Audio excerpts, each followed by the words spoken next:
So Adam Neely recently released a video talking about AI and Suno and generative AI in general, and I think it's a cool video and you should go watch it probably. But I have a problem with it, as I do have a problem with many discussions surrounding generative AI currently. And basically my problem is there is usually a point in those discussions where a certain argument is being brought up, and my problem is that particular argument, and that argument being prompt engineering, being a prompt engineer and discussing this as if this is a certain skill. And by the way, I do officially certified to talk about AI due to my formal education and work experience. I don't know if you call it officially, maybe. Nevertheless, I mean, I do have official formal education, which includes studying of AI, and I do have certain work experience. So yeah, nevertheless, basically my problem consists of two separate points. And my first problem with the argument of prompt engineering is not that interesting, although I think it's still valid, and it's connected to the nature of these mathematical models. And what this generative neural network does, it basically predicts. So it's a mathematical model for prediction. Basically, it predicts that with the highest probability, letter A comes after letter M, for example. And that means that these models are non-deterministic. So if you give it an input A 10 times, it will give you different output 10 times.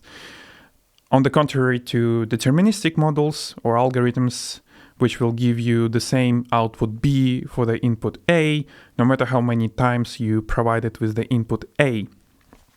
So in that regard, if you spend 2, 3, 4, 5 hours generating a prompt to get a song that you like, imagine that there is non-zero chance, there is non-zero probability that if you just type a word chicken and run regenerate a million times, you will get the same satisfaction of the result. I mean, it's very roughly speaking, but still there is a non-zero probability that you will get the same satisfaction for the result, simply because it's a non-deterministic thing. It's based on probabilities, and yeah, so your input matters less than you think, basically.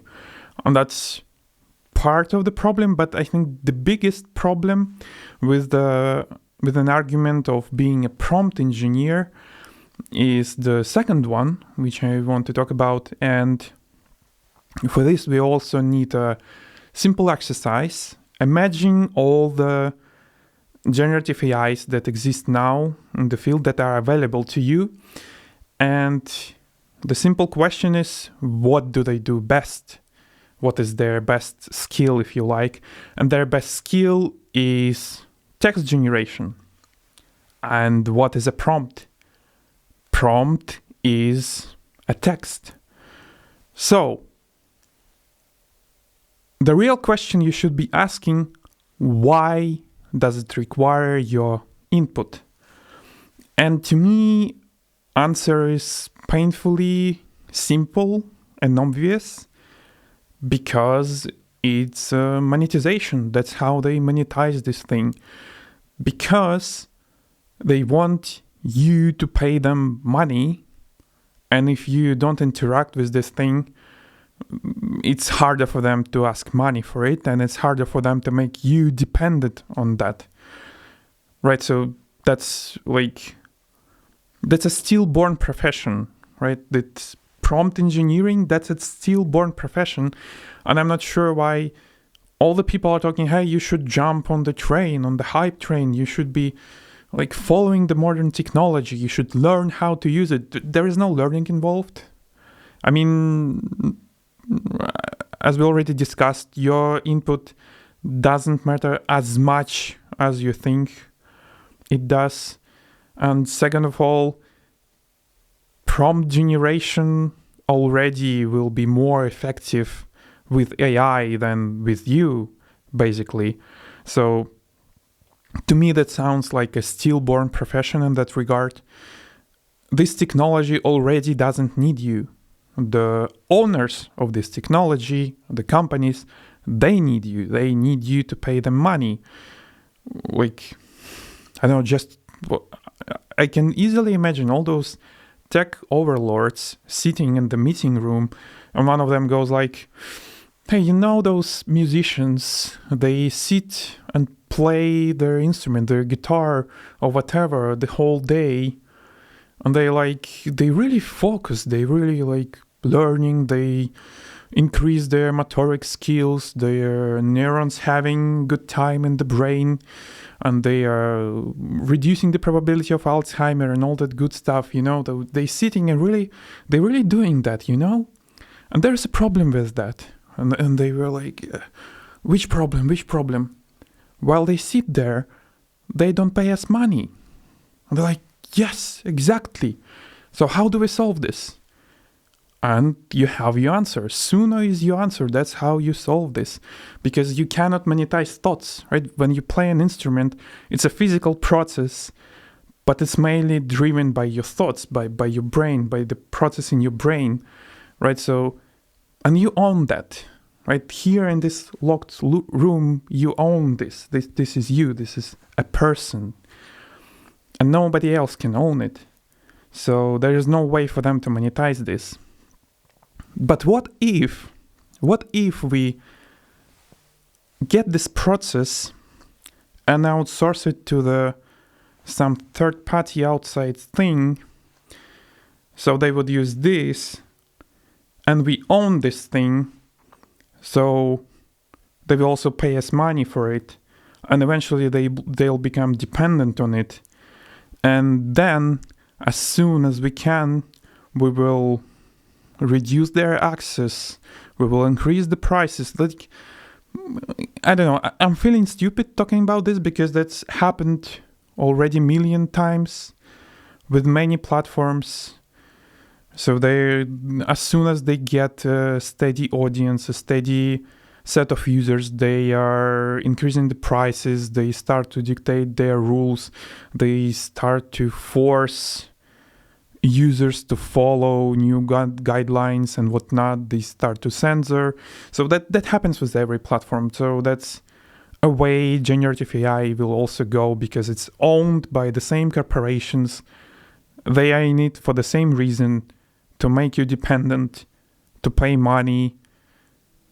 And I really don't understand this. When people defend, like, this is a technology, you're just an old man shouting in the sky, all that, I really don't get this, because you're defending freaking billionaires somewhere in Silicon Valley who doesn't know what else to monetize. And I really don't get this. They will not share, right? Just so you know, no matter how much you defend them, no matter how much you defend their technology, they will not share those billions with you. So, like, they make things worse for you.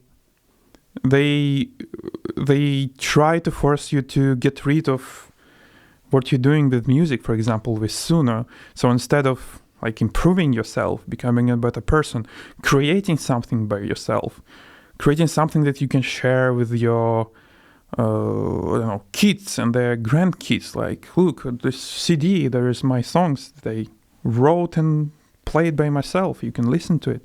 I don't know if anybody knows what a CD is, but nevertheless. And here, you generate 1 million songs. Who would listen to 1 million songs? Who would play 1 million songs? I don't know how to play 1 million songs.